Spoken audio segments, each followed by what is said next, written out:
Hello, welcome to Motorsports Digest. My name is Cameron, and I am with my co-host and my best friend Garrett Hall.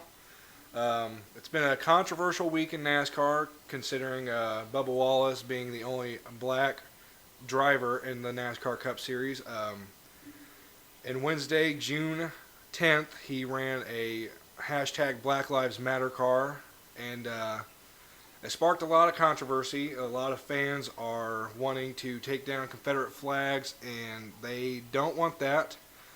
But even Dale Earnhardt Jr. and Bubba Wallace, they've done interviews in the past and present about removing them. So, Well, it is official now. As of yesterday, right before the race, NASCAR announced that they are banning the flying and showing of the Confederate flag at any track or any NASCAR affiliated areas. right, especially with the fans coming to the track, they are not to fly them on their campers or trucks or anything. So there's a lot of backlash coming from that right now. Yeah. A lot of them are actually bashing NASCAR on their Facebook page, saying they've lost hundreds and probably thousands of fans. I am a NASCAR fan. I don't care too much for politics. I'm all about the sport and how it grows and how other people view it. But it's just getting too far right now. What do you think about that? I mean, with NASCAR being the first live sport that came back during COVID-19, they gained a lot of views from fans that you would never see. You know, they had a lot more diverse fans Right. coming in. I mean, there are African Americans, Hispanics, the Asian culture, even the Middle East now. There are fans coming and watching NASCAR. People who used to be like, oh, that's not a real sport. Right. So I think NASCAR is taking the progressive route and, saying, look, we don't want our fans to feel bad or feel Absolutely. harmed to come to our races. So they're taking what they see as the right way. Right. And And they're trying to progress as a sport as well, trying to engage in the younger culture because right now there's more older fans than there are younger. So I think, just like you said, I think they're trying to take the progressive route and do what's right for for today's age and for the younger generations to progress the sport. Because right now, with the way that the events happening in America right now, it's not really looking good if NASCAR didn't take down the Confederate flags and that's like they haven't really been in politics anymore since Bill France has not been president, which that says a lot. But there's also news. NASCAR truck racer Ray Ciccarelli says he's quitting after the Confederate flag ban. And if you don't know who that is, it's a driver who He's 50 years old. he's 50 years old, doesn't have, a lot of, I would say, experience. He's actually, I don't think he has many wins. I don't think he has any at all.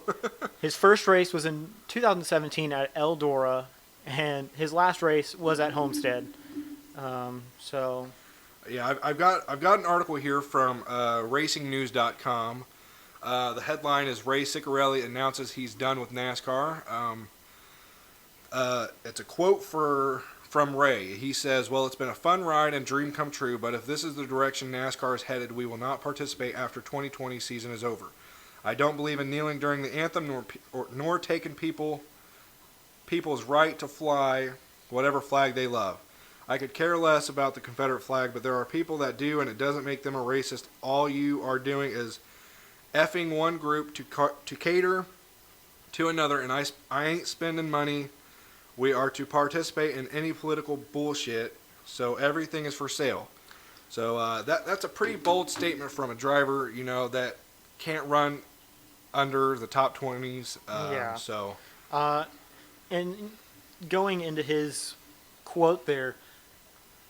I mean, it's bold. It's bold. It is. It's very bold. It would be different if it was somebody, I don't know, like Kyle Busch, Chase Right. Elliott, Denny Absolutely. Hamlin, these star-studded drivers Right. who I mean, make big bucks for right. NASCAR. I understand he's a grassroots racer with money, Exactly, and yeah. he paid his way into here.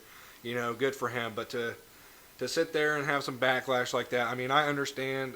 It's America. You have your Yeah. freedom of speech, but to cater that way is not the way. No. I mean, if you love your sport and you love it for what it is, it shouldn't affect you that much. I mean, I'm an American. You're an American. We love America, but it's when push comes to shove, if it's over a flag or if it's, I mean, it's not the American flag. Yes, it's a Confederate flag. It was brought back from, but you don't see it flying all No, not all that much anymore. anymore. Especially, and so to give you an idea of who this guy is, he only has one top 10 finish in the last 4 years. That's including this season. And the only race he ran this season was a DNQ. He didn't finish the race. Right. Or actually didn't qualify Yeah, for the did not race. qualify. So there's that. But back on his quote, I mean, this is a private organization that, owns, or not owns, but is affiliated with these tracks. Right. They have deals with these tracks, and these tracks aren't just going to say, all right, you don't want our fans to fly this flag, Right. goodbye. No. And it's not like he's losing any sponsorship dollars because he sponsors his own car. So. Yeah, he's not with anybody like Chip Ganassi or Right. Joe Gibbs or, I mean, his team that he's with in 2020 is CMI Motorsports. So I'm guessing that would be. They only race in the Gander RV and Outdoor Truck Series. So, but going on to Bubba Wallace. Yeah. I support it. I mean, he's Absolutely. the only African American driver in NASCAR. He's standing for what he believes in, and I think a lot more fans are supportive of this than Absolutely. many know. It makes it more diverse. It does. And it's reaching out to the black community and the black racing fans, trying to find closure with a black athlete, and especially him raising awareness. He during the race he wore a shirt during the national anthem that says "I can't breathe," and then it said "Black Lives Matter," and he also said. Give me 1 second. He said, "We knew that the Martinsville race was open. We did not sell a sponsorship for that, and it sparked an idea of why not run a blackout car." The car looked actually really beautiful.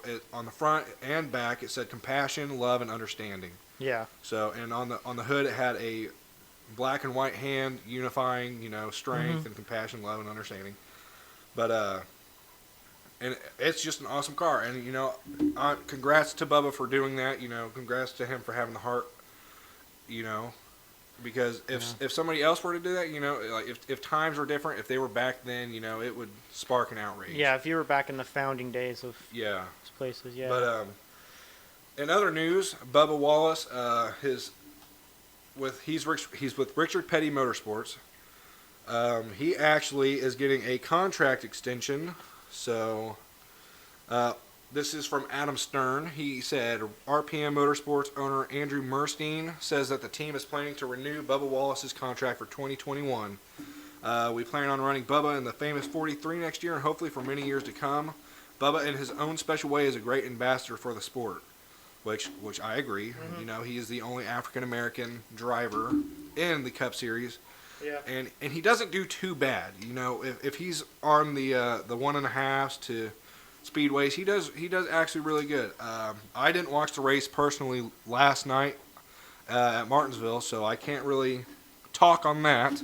But I do know in Atlanta he did perform really well. So, plugged in.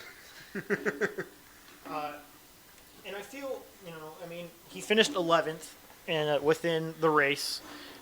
So, not a bad finish Just shy of a top 10. 10 finish. So,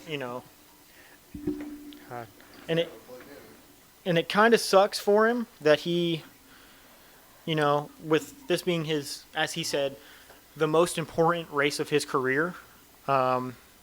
So there's that. I feel though that, had they not given him a contract extension through next year at least, it would have looked a lot. I think it would have been the race card, A lot of people would be like, "Oh, you're not giving me an extension because he spoke out." Right. But I feel they were kind of forced to do that. And right.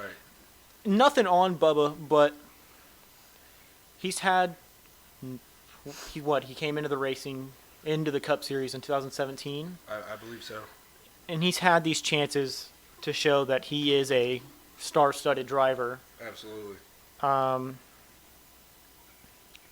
But I don't think he's really I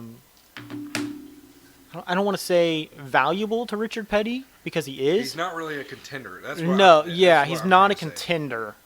I mean, if he had, Joe Gibbs equipment or Hendrick Motorsports equipment, for sure. But he's a one-car team. Mm-hmm. He doesn't have teammates to, push and draft with. So with him only being a one-car team, I think it kind of puts a barrier in the field.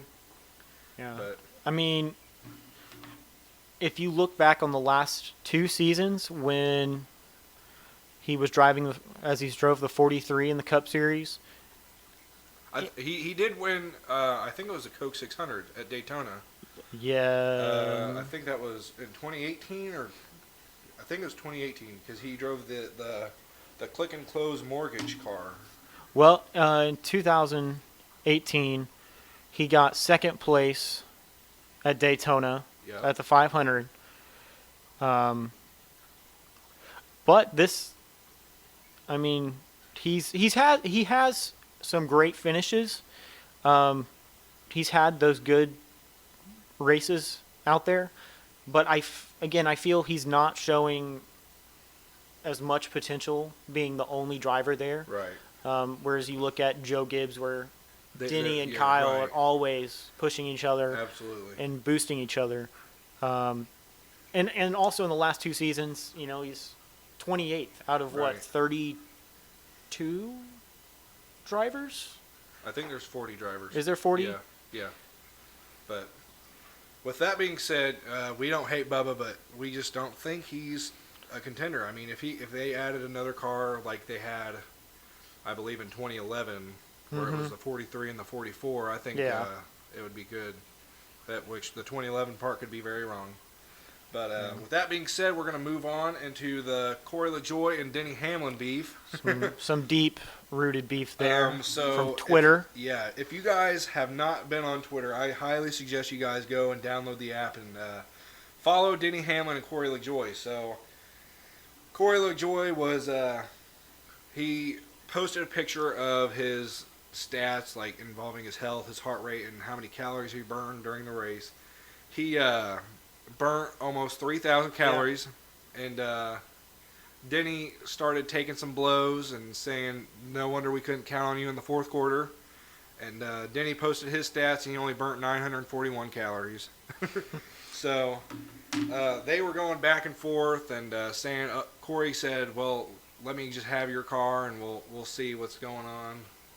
I'm just keeping it simple and sweet. I don't have all the screenshots or everything, but with all that leading up to Martinsville, it was a caution lap, and everybody was pitting, and except for Corey LaJoie. Yeah, Corey LaJoie was he was the last one on the lead lap, and Denny Hamlin was behind him. So Denny Hamlin was hoping to get a wave around, and he did not because Corey LaJoie did not pit. So. And you have to think he did that on purpose. Absolutely. He wanted to show, well, you're still a lap down because of me. So right. I am though a little surprised. Corey LaJoie multiple times had the chance to just take Denny out, Right. And be It'd be like that's the, what you get. the Matt Kenseth and Logano in 2016. And I was waiting on that, but it's Denny Hamlin. He is very similar to. He's got a very big ego. A very big ego, just like Kyle Busch. Kyle Busch does, which I think that's why him and Denny get along so well. Right. They're perfect teammates, Yeah. Except, the only difference is Kyle has a championship and Denny doesn't. Correct? Denny hasn't won a Cup Series championship yet. Right? No, I don't think so. No. Him and Eric Jones are the only ones on that team. They're the only ones on Joe Gibbs that has not run or won a championship. Kyle Busch did win last year's. And then he won in 2015. Right, and I think Truex won a couple years. 2018, I believe. It was 2018 because that was. Because I think he was still with Furniture Row Racing, I believe, and then in 2019 they picked him up with JGR. So. I mean, going on Truex, winning last night in Martinsville, second race in a row from the fall race. And it was a night race too. That was the first time the first in night history. race that they've raced there. That was a big thing between Jeff Gordon and. Yeah, because they normally run, I think, fall races. Yeah, they do They do a fall and spring race, but they're both in the daytime. Yeah, so that was pretty cool. Yeah. I mean, I do remember it was a night. One of the races finished in nighttime whenever Chase Elliott and Denny Hamlin got into the little scruff, but it's the first Cup Series race that was a lighted race. It was the first time because they normally do that for the Legends cars. Yeah. But back on to Truex, not as an impressive win as what he had last fall with the 456 laps led. This time it was only, I want to say, maybe close to 100 laps he led. Right. Still, though, I mean, 2 races in a row at Martinsville that he's won. So next fall it's going to be can he get the three-peat here? But right. I don't know. There were times where I thought Johnson was going to be able to hold the lead and get the race, but he didn't. He just kind of fell down. Yeah. And it's tough for him. I want to say he's at over 100 races without a win now. Who's that? Jimmy Johnson. Yeah. It's almost. He's been running very consistent. He has. But that Darlington race, their first race back, he was in the lead. I want to say he was in the lead, and he came off the turn and bumped into the back of Chris Buescher and spun himself right into the wall. That was kind of a heartfelt moment. I felt that in my soul. Yeah, and he knew it was his own fault. He took the blame for it. Absolutely. Jimmy's one of those heads-up racers. He always takes the blame, Yeah. Because, I mean, he's a very amateur racer. Yeah. He's got the experience under his belt, and I'm sad to see him go next year. Yeah, it's going to be different seeing him not race full-time. Now, there is some speculation as to who is going to take the number 48 next year. They're talking about Brad Keselowski because he's a free agent now. That is right. He is. Wow. Or Ross Chastain. But Ross Chastain, I believe, he's not running for Chip Ganassi this year, is he? I think he drives the number 16, so I know that's not Chip Ganassi. But I don't know the team name he's with. Yeah. But there's some speculation between him and Brad Keselowski. But they're also talking about Kyle Larson coming back and taking back the 48 or Chip Ganassi might sign him back. But with everything going on, because he is competing in the World of Outlaws, and he's been doing very, very good. And he is. It's very interesting, with everything going on with Bubba. Bubba was the first one to call him out for what he did on the iRacing. They're good friends, and Bubba even said that. He said me and Kyle are good friends, but he was wrong, and what he got was what he deserved. Absolutely. So, if he comes back next season racing, are we going to see Bubba say, okay, well, I'm not going to race until he's gone? Right. And I don't think Bubba would do that. I think Bubba would probably be the first person to go and ask Kyle, has he learned his lesson? Right. He is taking those courses, and I believe he has completed the courses that NASCAR has given him. It's like I don't know what it's called, but he had to take a sensitivity course. That's what it is. It was a course that to teach, and it's mainly for older generations who. Right. And he only had like 30 days to complete it, and but Kyle Larson was under fire for a minute. He's both of his houses are on the market, actually. Both of his Carolina houses. I think they're both on the list for $1.6 million. I believe it. Those guys have money. They got good houses. Yeah, especially with him being a veteran. Well, not a veteran in the sport, but a lot of years in the sport. Yeah. So. And it's very similar to, any other sport. Kind of similar to the Kaepernick situation, except right. He's a white guy who said something he shouldn't have said Absolutely. on a live simulation race. Right, where everybody could hear you. Yeah. We understand that he was trying to say it, just to his spotter or whoever it was, but regardless. Yeah, regardless of that what word he should meant, not be used. yeah, he shouldn't be using that on a platform that you're, a big name in. Right. Whether it was just a little fun race with IndyCar and NASCAR drivers all together, goofing off, but now. Kind of talking about IndyCar and Jimmy Johnson. You think he's going to go and? He has actually talked about doing some road courses in 2021. And I know he wants to do the Brickyard in the IndyCar. I do the Indy 500. Yeah, he wants to do the 500. I think as to which team would sign him, I'm probably going to bet it's going to be Chip Ganassi Racing. I think even if it's just for a few races, right? I'm sure they will jump on that to say, Johnson, do you want to come drive a Absolutely. IndyCar? Or if it's not a big name team, like Penske or CGR, it would probably be AJ Foyt because AJ Foyt Racing does not have a full-time driver right now. They are using Tony Kanaan on the ovals and Sebastian Bourdais on the road courses and street courses. So with this being Tony Kanaan's last year, he's taken it upon himself to only do the ovals, and he said that he might even try and do more Indy 500s in the future, kind of like what Elio's Cash Neves is doing. He's only running the big races. So no matter what team signs him, I think he'd be a good contender. He will be. He really showed some improvements throughout each iRacing race. Yeah. I know that's a simulation, but it's still, and I'm sure it's very. I think actually he did practice in an actual Indy car. I think he did get some seat time. He got, and I believe it was with Arrow McLaren with Schmidt Peterson Motorsports. So if AJ Foyt, CGR don't sign him, I think it would be. Arrow and McLaren. Yeah, and SPM. But like I was saying, any team that signs him, they're going to make big bucks off of Jimmy. Absolutely, especially with Ally following in sponsorship trails. So. And then it's going to be merchandise. Absolutely, that's going to sell. Die-cast, it'll sell. Oh yeah, that's like whenever Dale Earnhardt Jr. He did one of the invitation races on iRacing, and Greenlight, which does all the IndyCar die-cast.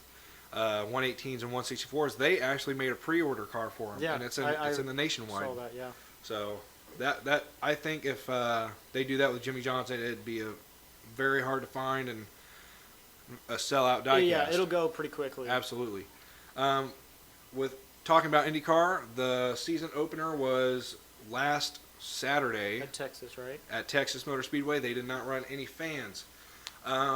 I watched a little bit of the race, and then I fell asleep because it was kind of a snooze fest. There wasn't a lot of lead changes. Scott Dixon, the Iceman, absolutely dominated the race, following with Joseph Newgarden. But Rhinus VK is actually under fire with Ed Carpenter. Ed Carpenter is not too pleased with how he performed. He crashed during practice, and he had to go to a backup car. And during the race, lap 38, it was him and Alex Palou that actually wrecked into each other and went out of contendership. So, you know, it's unfortunate, but you know what can you expect with a rookie with you know, very little oval experience, you know, going 220 plus mile an hour around a course that had the track compound that hasn't been touched since November. So, and it could have been a dirty track, you know, but it's just unfortunate with what happened. But you got any thoughts on that? See, I'm not a big IndyCar fan. I don't really know much about the series other than, you know, it's a lot different when it comes to, you know, possibility of wrecking. You're right. Because they're inches and they're always, you know, and if you sporadically moving. You watch any video or any of the in-car cams that they have on them, I mean, they get like probably inches away from their tires hitting. Absolutely. And if those tires touch, you just got to say goodbye to your tires and wheels. Right. They're coming off. Right. You know. And with that being said, kind of like Felix Rosenquist, he, I think it was 11 laps to go. He was following on Scott Dixon, and he was trying to overtake him. And he spun around on the track compound, or the traction compound, whatever the hell it is. And he spun around and lost the car and, you know, busted it up. So... And I honestly do not like the traction compound. I mean, for NASCAR, absolutely, but because it kind of, like the last races at Atlanta, or I think it was Atlanta, they had the traction compound. No, it was Charlotte. Charlotte had it, because that's where, because Kyle Busch kept getting stuck on and traction compound. He actually bumped into the wall, so he got pissed. Yeah. But, well, that's Kyle Busch. Yeah. He gets pissed at anything. I mean, the dude literally was in an interview, and they told him, well, you can't win them all. And he goes, I can. Right. I mean, like I said, big head ego, just like Denny Hamlin. But, I'm very excited to see how this IndyCar series is going to go with the new aero screen. It seemed to do pretty good at Texas. I don't know if there's any visibility issues at night. I know that there was some talks about it, but I can't find any, you know, articles on it as to, like, Twitter, Instagram, Facebook, you know, or Racer Magazine. Yeah. But the next race is going to be the GMR Grand Prix at Indy on July 4th weekend with... And, well, which now Penske, that's who bought it, was Penske, right? He doesn't want to run without fans. Absolutely. He said, I will push all of these IndyCar races back... Till October. Yeah, he said, I'll go all the way back to October. So if they do that, I mean, in October we already have the IndyCar Harvest GP, so at Indianapolis, and then they have the 8-hour endurance race. Yeah, by so if they can do all that, I think that would be very cool. Have a whole month of racing. It would be, and I'm sure Penske would have it on. He'd just be putting them back to back. He wouldn't space them out at all.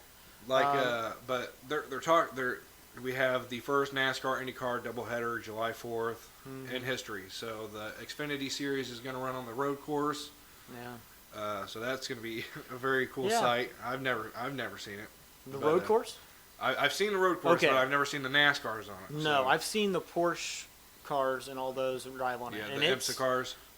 It's something else. It's very neat, but and I'm excited to see it with the new aero screens. Yeah. So, I mean, regardless if I can't be there or not, I mean, it's definitely going to be a sight to see. You know, IndyCars back at Indy. And with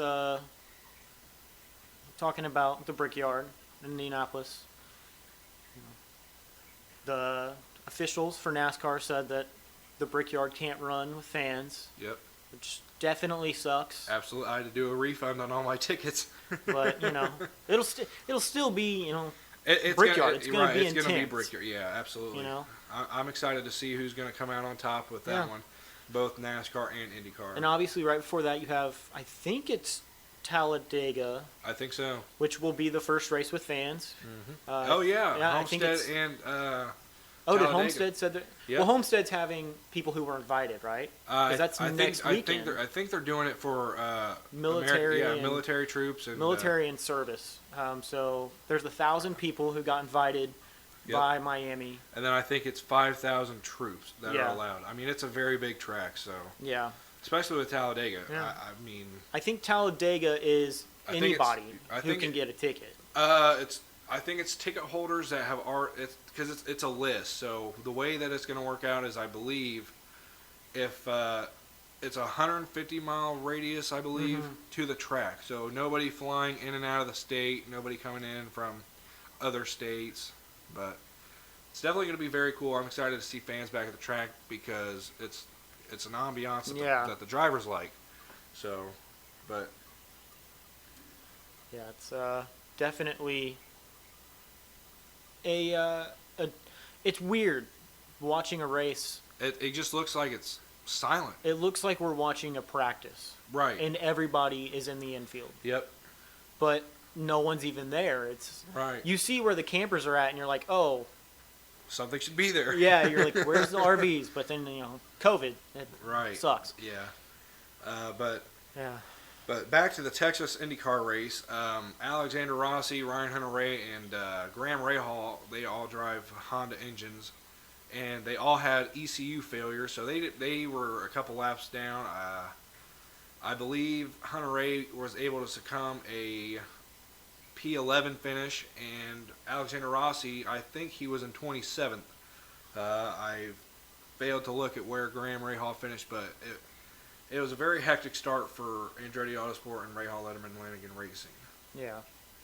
See, I'm not really big into the IndyCar.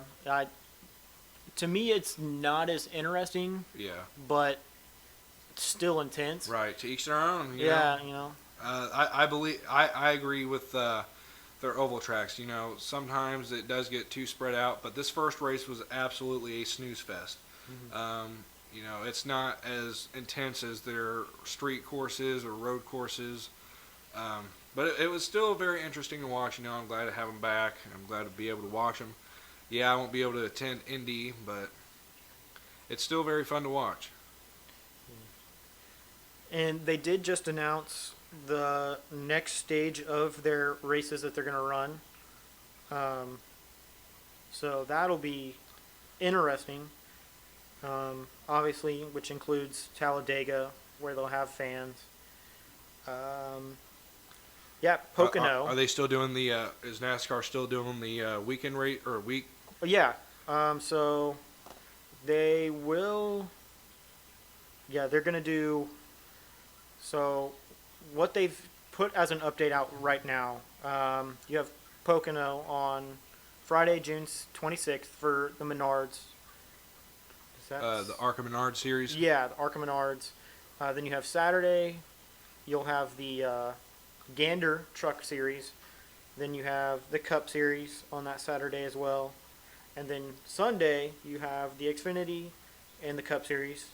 And then they go to Indianapolis. So those Saturdays and Sundays are going to be double headers. So right after the Truck Series, they are going straight to the NASCAR Cup Series. Which that's going to be hectic, which I'm sure it's going to be just like Daytona, where it's going to be delayed. Right.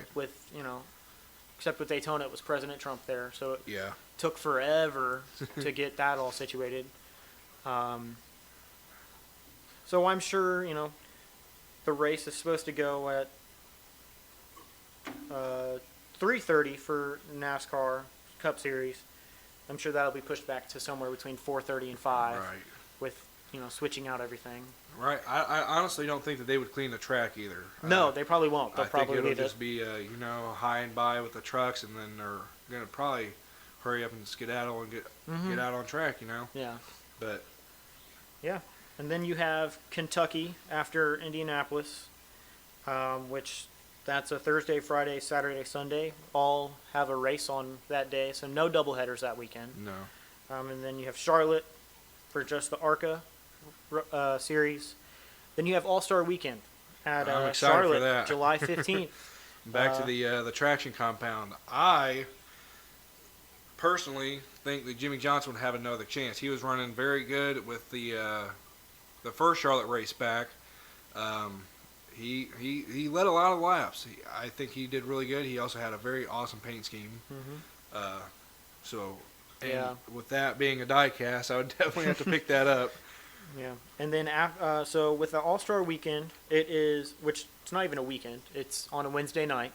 Oh, really? Yeah, it's so you have the All-Star Open at 7 p.m. On that Wednesday for the Cup Series, and then you have the All-Star Race on Wednesday as well at 8:30 p.m. Huh. So the Open's only going to be So I wonder if it's an going to hour. be kind of like the Busch Clash. They do a little bit of an exhibition race, and then they'll wait. I wonder if that'll set the field for the weekend. You know? Yeah, because that exact weekend is at Texas, Okay. following the Charlotte races, which are the All-Star races, which is a Saturday and Sunday. So you have a doubleheader on Saturday for Xfinity and Gander Truck Series, and then you have the Cup Series race on Sunday, obviously, and then you go to Kansas the next for Thursday, Friday, and Saturday, which Thursday is the Cup Series race. Friday is a Gander race, and then the ARCA again.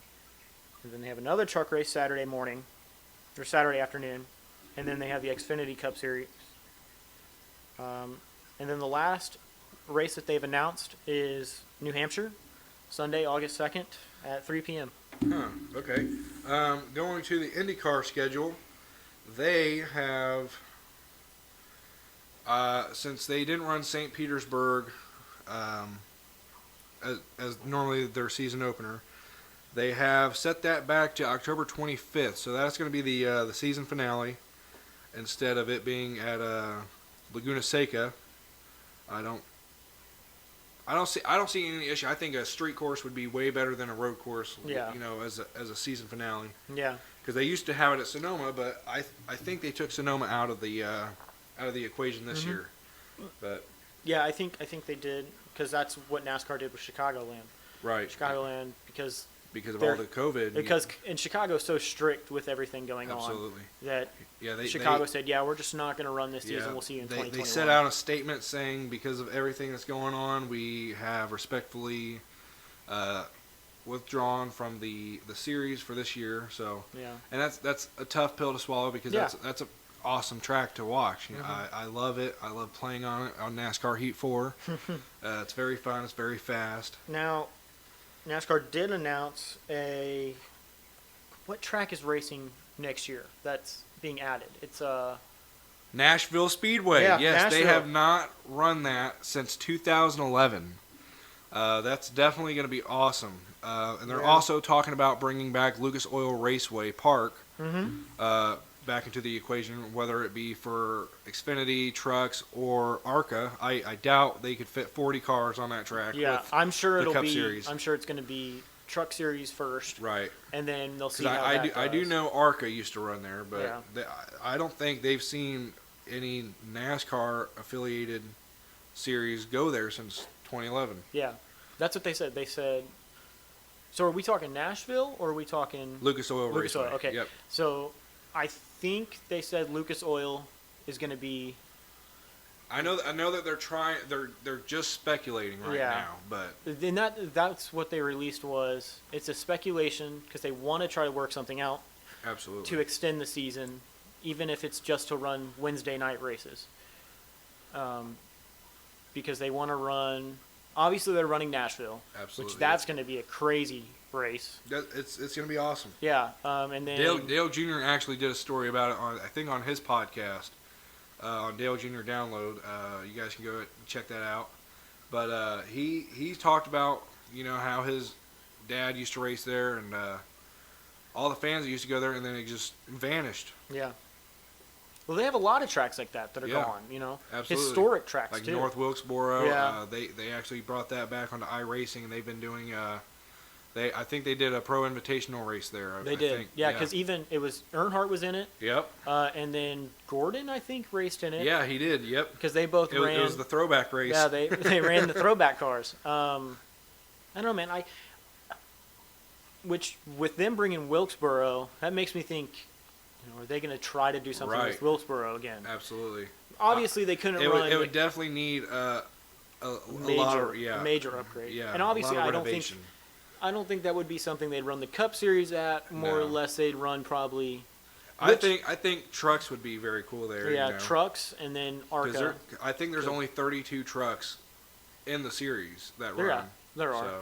Because, well, 31 now without, what's his name? Rasic, really? Yeah. You know, because I doubt he said he's done after the season, but I doubt he'll run another race. Right. I doubt it. I can't fathom the fact that he's going to leave because a flag isn't allowed. I mean, it's the Confederate. If it was the American flag, that's That'd be different. Yeah, absolutely. And I mean, yes, you know, NASCAR did loosen up on the restrictions of having to stand for the anthem, but I mean, it's NASCAR. There's not a lot of people who are going to kneel. They're definitely they're gonna grow to attract fans. I mean, if exactly. Like in the previous years, they talked about removing the Confederate flags whenever Bill France was president, and they did. They removed, but fans were allowed to bring them. Yeah. So with this new rule saying that no Confederate flags are allowed, I mean. Yeah, and I'm sure you know there's going to be fans who try to get around that. Absolutely. Stickers. I'm sure there's going to be somebody who paints a Confederate flag onto their RV, Right. and you know, is NASCAR just going to be like right. covered up, or are they Right. going to say you can't? Right. You're done. Like, or you if leave. it's on there as they enter the track, are they gonna tell them to leave? You know, I wouldn't want to refund my ticket. I mean, yeah, that's gonna be stupid if you try and do that. But Yeah, you got to be an adult. Don't be a absolutely. child. You're going to NASCAR. Right. If you're there for the race, be there for the race. Don't be there for the political stances. Exactly. Like, I'm not going to sit here. I'm not going to sit at a race and be like, politics. Right. No, I'm going there and I'm going to have a good time and cheer on my driver. Right. Absolutely. You know. Speaking of which, who is your driver? Kyle Busch. Kyle Rowdy Busch. Kyle Rowdy. My favorite driver is Chase Elliott. He's a fan favorite, so Yeah, you know. Kyle Busch, you know, I can't really stand him, but he's very talented. He is. He's talented. He's got some championships. I under will his say belt. I like him because he's an asshole. He's an asshole. He's easy to get behind because people hate him. Absolutely, you know. Even NASCAR knows he's hated. Absolutely. They've had commercials where they call him the crybaby. You know, he comes out and he's like, every time he wins, he's like, wah wah wah. You know, the crybaby won. So yeah, you can't help but love and hate him. Yeah, he's a driver who absolutely. He's got some talent. Can he be a dick? Absolutely. Of course, we've seen it. We've seen him be a dick. Yeah. You know, I mean, especially with the Chase Elliott and Kyle Busch beef. So yeah, you know, I'm personally still on the fence. You know, was it on purpose? Was it not? Right. Jeff Gordon obviously saying that he thinks it was an accident. I mean, as a driver, you're definitely gonna be, it was an accident. But he did what Carl Edwards did to Brad Keselowski at Texas, like 20, he dumped him. 2011. Absolutely. Rose up to the racetrack and smoked him. Yeah. Took him away from the lead. But and then if I was going to protect my teammate, I would probably do the same thing. Yeah. And then he tried to pull the, I know too many people on that team. Well, of course you do. Right. It's your old crew chief. Yeah.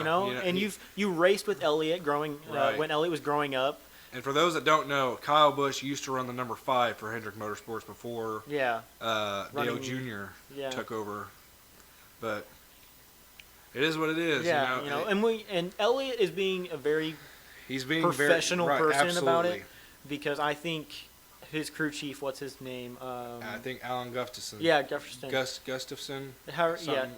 He knows Kyle. He used to be his crew chief. He knows that's how Kyle races. Yep. There's even old video from when Kyle Busch was in the it was the Truck Series, because Gustafson helped was his crew chief in a Truck Series race, and he told Kyle, he said, "Kyle, stop it! Don't wreck him." Don't wreck him. I remember that, and he just damn it, Kyle. Dumped him. Yeah, I remember that. Because he wrecked his truck too out of the race, and that was when they said that was the number 18 Z-line Trump, the Tundra. Yeah, and they said, and even the commentators was like, Kyle should be parked for that the rest of the season. Right. I don't think he was though. If he got parked for every time he dumped somebody, he wouldn't have any championships. Right. He wouldn't have a ride. But it's just who he is. He's a good hard racer. Rubbing his racing, man. Absolutely. But like I said, you can't help but love him and hate him. Yeah. I have another favorite, Clint Boyer. Even Clint Boyer is a clown. I love him. I think if he retires, he's definitely going to be in the booth with Jeff Gordon. Of course he will be. He's already employed by Fox. He's all about cameras. He loves being on the camera. He loves talking. He's already employed by Fox because at Daytona, he was out on the track with Gordon and Waltrip. Yeah. And he walked around with Waltrip talking to racers, which Waltrip himself, he's a clown. But I think if Michael Waltrip was to give up his spot and doing the grid walk, it would definitely be it'd be Boyer. No doubt about it. And Boyer, he's had a decent season. Yeah, he's been running He's up got top. a fast car. He's had a few. Especially, I think it was Darlington where he was running first after a while. Yeah, and he won 2 straight. I think it was either that or Charlotte. One of the two. He won 2 straight stages. He was the first driver to win 2 stages, and then he's not able to pull it off in the end. Absolutely. I think it's just. It's very similar to Jimmy Johnson. Right. He's got all the potential. He's got everything he needs, but he just can't pursue the last couple laps and stages. Or he gets bad luck and wrecks out. I found the dongle. So, he's had some tough luck. I think, especially when it came to iRacing. Yeah. He sucked at it. Let's be straight honest. He even said that he's never done a sim like that before. And even Barstool Sports, he's very good friends with them. Yep. He even was like, he's my guy, but he sucks. He's not going to win an iRacing race. Right. That's like whenever him and Bubba Wallace got into that little feud on iRacing. He was on the camera, and it was just... It was comical to watch. If you guys haven't seen that, you guys can go to YouTube and find that. But anything Clint Boyer does is comical. Absolutely, because he's just a media guy. I don't think he really even cares about winning anymore. It's more or less, hey, what can I do that's funny? Right. Because he's done. He's done in the next few years. We'll hear it probably at the end of the season. He's a very good driver. I love Clint Boyer. I've loved him since he was in the number 7 Jack Daniels car. But I really don't see him having another win this season. No, I think he'll have maybe one. He's a very strong contender in the top 5, maybe top 10, but he's not going to win. For the top 3. He's not going to win the championship. Nope. He's not going to win many. And if he wins a race, it's not going to be on his part of leading so many laps. It's going to be the top 2 wreck out, and then he gets into it. Let's just take a look at where he's at in the point standings. But He's 12th, so... Okay, so So he's not too far off. No, he's 164 points behind Kevin Harvick. So. I think he'll win a couple more stages. He'll be lucky if he wins a race. Absolutely. He'll be really lucky if somehow he wins the championship. That would be that's going to be very tough. He's very slim to none. Right. Is he going to win that championship? But... And then, so... It will be interesting. Absolutely. Well, if you guys like this podcast, we will be uploading again within the next couple of days. Or week or so. Yeah. I don't know how podcast works, so I'm guessing if you just subscribe, that'll help us out. Yeah. Share it. Show it to your friends. Show it to your grandma. Hopefully she enjoys it.